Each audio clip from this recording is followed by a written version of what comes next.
परं ज्योतिः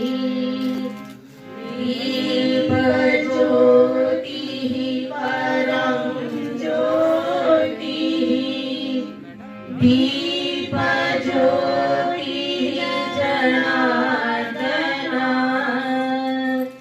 दीपो हरतु मे पापम् दीपज्योतिः नमोस्तुते शुभं करोतु। Right. I'm saying it should be separate one. मतलब मैं आपको बता कि मेरी आंगनवाड़ी में एक लड़की आंगनवाड़ी 10 बजे शुरू होती थी लेकिन आती थी 1 बजे।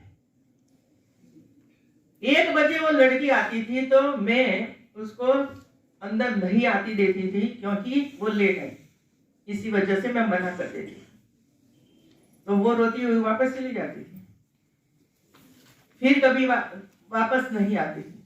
दूसरा दिन विद्या भारती की जो उम्मीदें हैं, जो गवर्नर मैम की जो उम्मीदें हम सबसे हैं, उस पे खरा आपको उतरना है क्योंकि इस देश का भविष्य हम सबके हाथ में, इस प्रदेश का भविष्य हम सबके हाथ में है।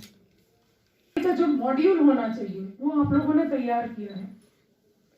मुझे लगता है ये भी कहना गलत नहीं होगा कि आंगनवाड़ी और वो भी काशी के जो लोग हैं वो प्रथम होंगे जो नई शिक्षा नीति में। किस तरह से कार्यक्रम रहा है, क्या कुछ बताया गया आंगनबाड़ी?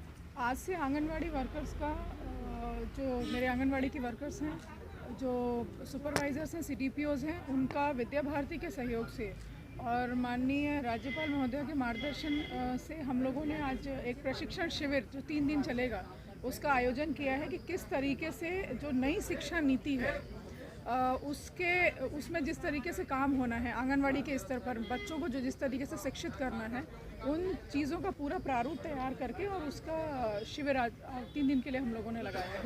मैम, जिस तरह से राज्यपाल महोदय ने गुजरात की बात कही और वहाँ के आशा आंगनबाड़ी वर्कर की प्रोत्साहन की बात कही, तो क्या यूपी में भी इस तरह का कुछ चलाया जाएगा जिससे प्रोत्साहन और मिले? देखिए, ये पॉलिसी मैटर्स हैं, लेकिन जो अगर किसी भी प्रदेश में कोई अच्छा कार्य हो रहा है तो उसको अपनाने में कोई बुराई नहीं है, लेकिन चूंकि ये पॉलिसी मैटर है और हमें उन सारी चीज़ों को, क्योंकि उत्तर प्रदेश की जनसंख्या भी बहुत है, तो उन सारी चीज़ों को कंसीडर करके तभी किसी पॉलिसी के विषय में हम चर्चा कर सकते हैं, बात कर सकते हैं। मैम, उत्तर प्रदेश की प्रारंभिक शिक्षा आंगनवाड़ियों के द्वारा दी जाती है और न्यू एजुकेशन पॉलिसी के बारे में मैम डिस्कशन कर रही थी और आंगनवाड़ी को प्रेरित भी कर रही थी कि आप न्यू एजुकेशन पॉलिसी को मोटो उसी के हिसाब से आप बच्चों को एजुकेट करें, तो इस पर किस प्रकार का? देखिए, कहते हैं कि किसी भी मकान को मजबूत बनाने के लिए आवश्यक है कि उसकी नींव मजबूत होनी चाहिए। तो हमारे देश के बच्चे इस देश का भविष्य हैं, तो इस देश का भविष्य मजबूत करने के लिए आवश्यक है कि जो बच्चा सर्वप्रथम अपने घर से निकलकर आंगनवाड़ी में जाता है तो वहाँ पर एक मजबूत नींव रखी जाए और आज